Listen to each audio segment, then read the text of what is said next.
A missing 22-year-old New Yorker is last seen leaving downtown San Jose in a rideshare, and a few days later, his belongings are found on the Golden Gate Bridge?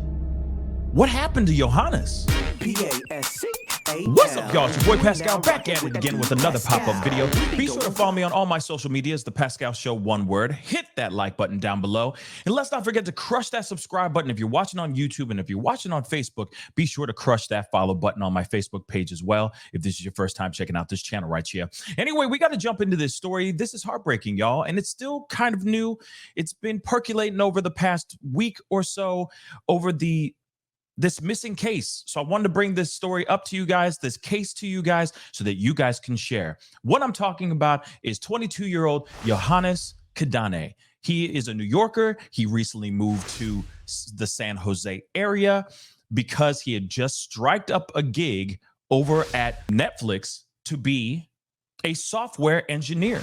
Now, pretty dope job, especially just coming right out of college for this. But before his disappearance, there's a few things that were said, a few things that happened that seem a bit odd. And even after his disappearance, things that were found on the Golden Gate Bridge, so on and so forth, that seem a bit odd. So I wanted to bring this awareness to you guys, the story up to you guys, because this is very, very weird. But let's get into this article because we're going to get more information from here. A New York man who recently landed a job at Netflix in California right out of college disappeared after he was last seen getting into an Uber earlier this week. Yohanes Kidane, 22 years old, was captured on security camera leaving his apartment building in downtown San Jose around 7:15 Monday before he stepped into a vehicle that bore an Uber sticker, his family told the local news. Two young colleagues of his saw him and were able to talk to him, said Kidane's brother,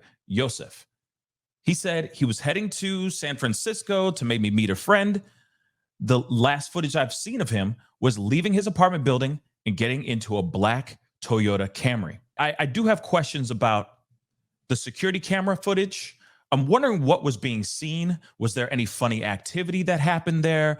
Did he also, they say that it bore an Uber sticker, but you got to remember there's plenty of people that have started and stopped working as an Uber driver and then suddenly out of nowhere keep the Uber sticker up there for maybe some sinister reasons. But something I do want to know, aside from somebody posing as a Uber driver or a ride share provider, I'm wondering, what does his Uber account say?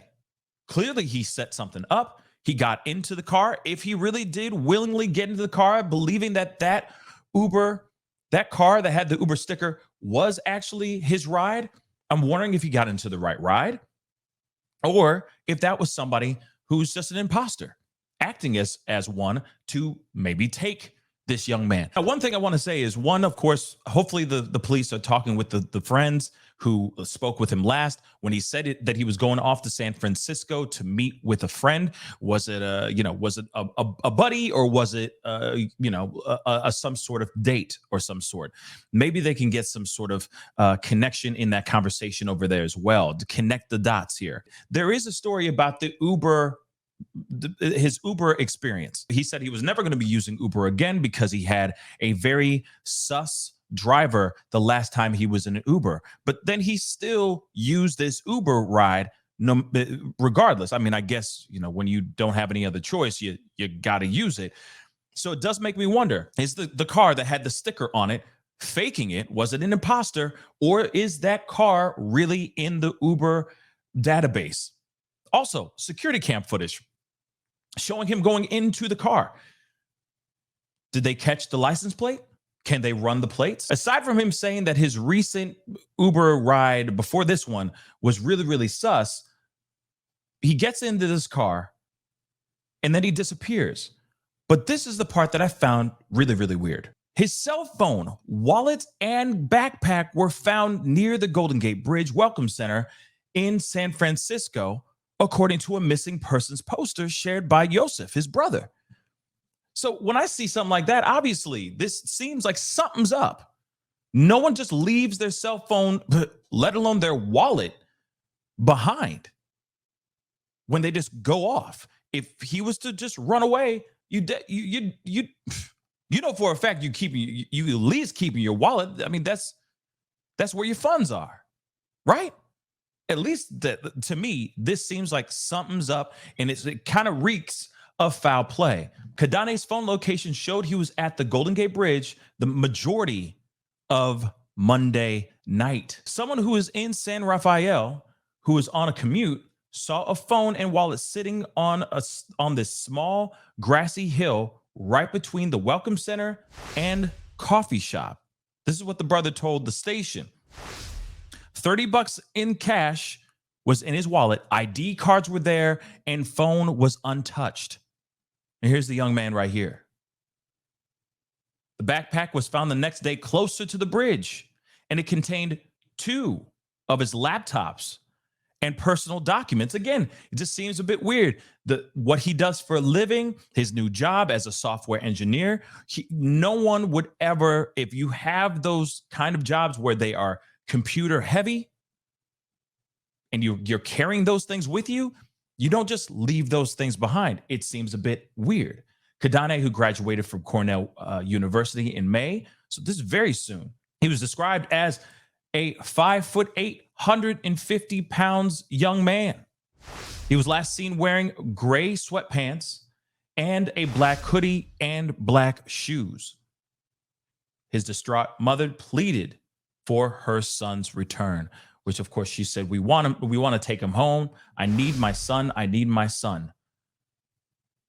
He's a good man who has a bright future, very loving to his family. Family and friends did put together a GoFundMe for travel expenses and whatnot, because obviously they're going to be going into some serious deep diving, trying to find their son. There's going to be a real search here. They got to hire people and all that. And those things are very expensive. So I'll make sure that this GoFundMe is, this link is at the bottom in the description box down below.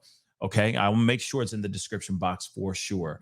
But they say Yohanes has gone missing in San Francisco. This fundraiser is to cover travel expenses for his family as they search for him.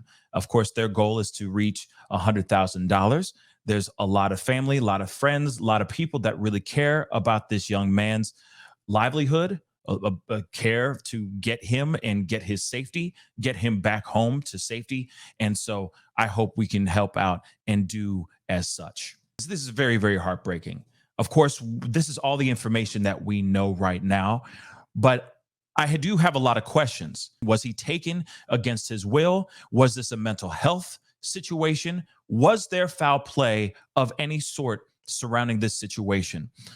Could he have been taken and then the person who took him went and dropped off his cell phone and his bags in that particular area? Could he have gone up to the bridge and done the unthinkable? Let's not forget, there's a lot of people that do the unthinkable right there off the Golden Gate Bridge as well. So it does make you wonder. And I hate to bring in those harsh thoughts and those harsh realities of these kinds of scenarios, but at the same time, there could have been a mental health break here. I'm hoping that that's not the case, and I'm hoping that they're able to find him safe and sound. But again, I do want to show you his face one more again. If you've seen Yohanes, please be sure to contact local authorities. You know what to do. Please share this feed. That's what matters the most as well.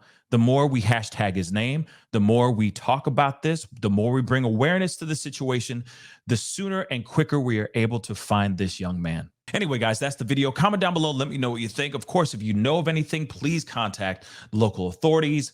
You know the drill. Please also share this feed, hashtag his name, comment down below, hit that like button. Don't forget to hit that subscribe button.